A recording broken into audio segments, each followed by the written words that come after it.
Warm welcome to you. It is my pleasure to welcome you all to this seminar on judicial reforms. This gathering is a testament to our collective commitment to enhancing the efficacy and accessibility of our judicial system. The judiciary, as the guardian of our constitution and the protector of our rights, plays an indispensable role in a democratic society. Patel ji founder president है Leo Club of North East Calcutta. यहाँ 1968 से 1961 वो participated रहे। इन्होंने काफ़ी seminars address किए हैं, न सिर्फ राष्ट्रीय पर अंतर्राष्ट्रीय स्तर पर भी। इन्होंने जापानी स्टेट डेलीगेशन को 1970 में किया था, एड्रेस किया था।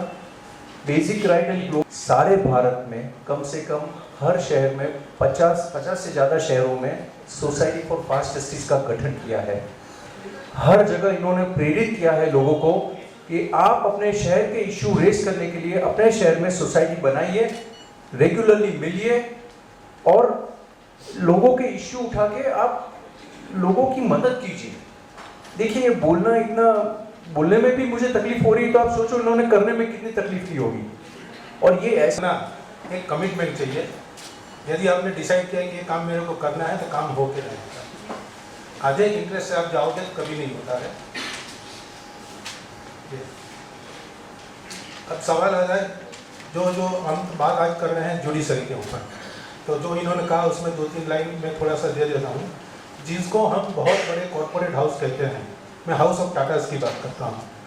कलिंग नगर में उनकी जो प्लांट हुआ था, जमीन जबरदस्ती उन्होंने लोगों की एक्वायर की। सरकार से जमीन आदिवासियों की लिया 17,500 रुपये पर एकड़, और गवर्नमेंट ऑफ उड़ीसा ने उनको जब दिया टाटा कंपनी को 7.5 लाख रुपया प्रति एकड़। तो क्या government of Orissa property dealer है? आदिवासी अपने हक की बात कर रहे हैं, उनका धान तैयार हो गया था, उन्होंने यही कहा कि हमारा धान हमको काट के ले जाने दीजिए। धान मतलब पेड़ी, उसके बाद आप जमीन लीजिए। इनके तो ठेकेदार आ गए थे, बुलडोजर आ गए, बाउंड्री वॉल बनाना है, बोले हमारे पास टाइम नहीं है। झगड़ा झमेला होने लगा, गालागाली होने लगी, उसमें माचिस लगा दिया, खेत जल गए। सिंगूर की मैं बात करता हूँ, सब चीज़ में टच एंड गो करूँगा क्योंकि मेरे पास लिमिटेड टाइम है और मेरे को जुडिशरी पे बात करना है।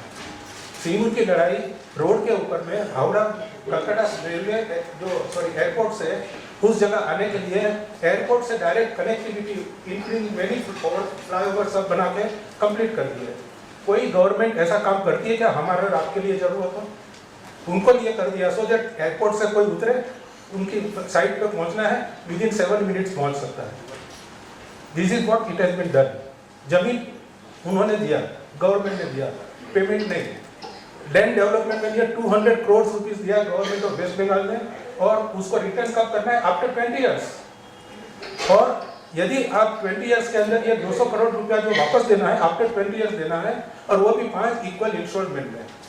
और यदि उनको इंस्टॉलमेंट में जो देने में देरी होगी, कुछ भी होगा, तो नॉर्मल बैंकिंग इंटरेस्ट जो चार्ज होगा उसके ऊपर में लेना चाहिए। उनका इंटरेस्ट कितना? 3% ओनली 3%। जो 12% 13% था, 3%। दूसरा, लैंड डेवलपमेंट के लिए उनको पैसे दिए गए। लैंड डेवलपमेंट के लिए जो पैसे दिए गए, सॉरी ये तो मैं बात किया इनकम टैक्स के लिए। आप प्रॉफिट करेंगे, who will pay your income tax? मैं आपको पूछता हूँ, आप इनकम करेंगे, टैक्स आपका कौन भरेगा? इनकम टैक्स 20 ईयर्स तक इनकम टैक्स टाटा कंपनी का सरकार भरेगी। और कैसे करेगी वो? Tata will pay the amount to the income tax. उसका चालान की कॉपी के साथ बिल बना के गवर्नमेंट को देंगे और विदिन 5 वर्किंग डेज पेमेंट करना है। यदि आप नहीं करेंगे तो normal banking interest as applicable on that day will be charge. आप जब सरकार से पैसे, जब आपको लेना है इंटरेस्ट का पैसा, तो बैंकिंग इंटरेस्ट, और आपको जो सरकार को देना है वहाँ 3%। आयरन ओर निकालने का खर्चा इंक्लूडिंग उसको एक्सकेवेशन की बात कर रहे हैं, जो खोद के निकाल के ट्रक में डालना, पोर्ट तक पहुँचाना। ये दूसरे लोग जो एक्सपोर्ट करते थे, मैं उसकी बात कर रहा हूँ। उसमें 350 रुपये पर टन का कॉस्ट आता है। गवर्नमेंट को रॉयल्टी 350 रुपया की चीज खर्चा मेरे को लगेगा, तो आप उसको बाजार में बेचने जाएंगे, जिसका इंटरनेशनल मार्केट 8,000 रुपीज पर टन चाइना इंपोर्ट करता है हमसे। टाटा को वो माल पड़ता है 350 रुपये टन। जो चाइना वाले यहाँ पे भी होंगे, जो केस लड़के होंगे, उनको पता है तारीख पे तारीख क्या होता है? कोर्ट के अंदर सीपीसी की जब हम बात करते हैं, मैक्सिमम 3 एडजॉर्नमेंट देने का अधिकार है। एम आई राइट भगवान जी भाई? सीपीसी एडजॉर्नमेंट 3 एडजॉर्नमेंट, तब अनगिनत एडजॉर्नमेंट, जब जाओ तारीख। ये क्या तमाशा लगा है? जज भी कानून का पालन नहीं करते हैं। तो ये देश क्या अंधे और काने लोगों और बहरे लोगों का है?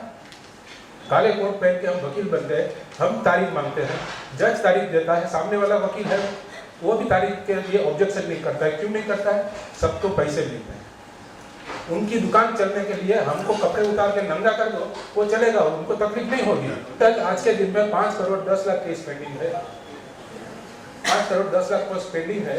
और यदि नीति आयोग की मैं बात कर रहा हूँ, ये भारत सरकार का ही है, 2018 में जब 2,80,000 केस पेंडिंग थे, तब नीति आयोग का रिपोर्ट आया कि 324 साल लगेंगे इसको क्लियर करने में।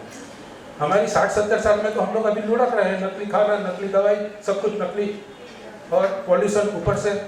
70 में तो हमारा हालत खराब हो जाता है। 324 साल कौन जिएगा? मगर ये हकीकत है। आज 5 करोड़ केस पेंडिंग हो गए, 5 करोड़ 10 लाख समथिंग है। एग्जैक्ट फिगर आपको बता रहा हूँ, 5 करोड़ 14,22,882, ये परसों वक्त की फिगर है। उसमें 600 साल लगेंगे। 2000 आज के ये जो जब इसको बनाए 2.9 मिलियन में जो थे 324, और आज 5 मिलियन मतलब 5 करोड़ में हमको लगेगा 600 साल। ग्लोबल रैंकिंग की बात कर रहे हैं, विश्व में हमारी स्थिति क्या है? हम विश्व में हम जब देखने जाएंगे, भारत 142 देशों के अंदर जस्टिस डिलीवरी में 79th रैंक में है। रूल ऑफ लॉ के अंदर, कानून के राज में हम 79, कानून का राज, रूल ऑफ लॉ और रूल बाय लॉ हम लोग। You have heard about Praveen Patel.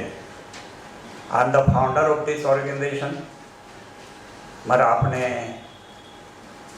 23 states of this country, उसमें 115 societies for fast justice. We have presence in 23 countries. ये प्रवीण पटेल की बदौलत है। ये एक सुविनियर है हमारा। आप सबको जिसकी इच्छा है हमारी ऑफिस से एक आदमी को एक ही मिलेगा, आपके कोई क्लार्क को कि उनको भेजिए after Thursday. This is under printing. This is just like a Gita of judicial reform. I will repeat, this is just like a Gita of judicial reform. Unfortunately, अपनी जुडिशरी कैसी चलती है?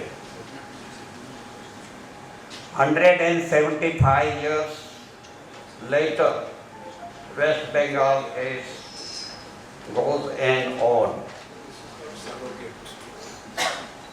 175 years later, West Bengal case goes on. किसका था? एक राजा था, उसके land की डिस्प्यूट थी, सक्सेशन का प्रॉब्लम था। वो 175 साल से भी हाई कोर्ट तक गया, उसके बाद सुप्रीम कोर्ट भी बाकी था। सुप्रीम कोर्ट का ऑर्डर है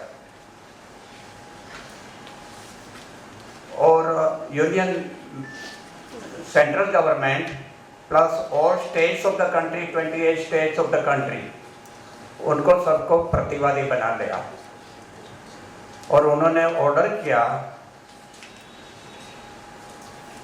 कि 10.5 जजेस पर मिलियन पॉपुलेशन, 10 लाख के पीछे 10.5 जजेस थे वो टाइम पर 2002 में। अभी 15-17 हो गए होंगे। उसको 50 जजेस पर मिलियन पॉपुलेशन बना दीजिए, मतलब 10.5 to 50 जजेस। मगर उसके बाद सब स्टेट्स हो गए, सेंट्रल गवर्नमेंट्स हो गए और सुप्रीम कोर्ट खुद भी सो गई। Verdict even 108 years on fails to end battle। ये हमारे देश में वन ऑफ द लॉन्गेस्ट, 175 का मैंने बोला, 108 years में भी it is going on and going. और ये टाइम्स ऑफ इंडिया का रिपोर्ट है। आगे कहते थे NITI, national institution of India, transforming India, वो गवर्नमेंट की एक संस्था है। वो संस्था बोलती है कि it will take 320 years to clear the all cases pending in this country. और जजेस क्या बोलते हैं, people can not afford to wait 25 long years. ये तो 30 साल पहले का एक जज का ऑब्जर्वेशन है। People will revolt. अभी justice R C. Lahoti, he was the chief justice of India, वो बोलते हैं कि ये कभी होगा, लोगों की लाइफ चली जाएगी मगर वो this is the supreme court justice बोलते हैं, if you want to save the nation, the democracy will be lofty ideal, the judiciary must be save. Justice R C. Lahoti, chief justice. Legislators है, MPs, MLAs वगैरह, 151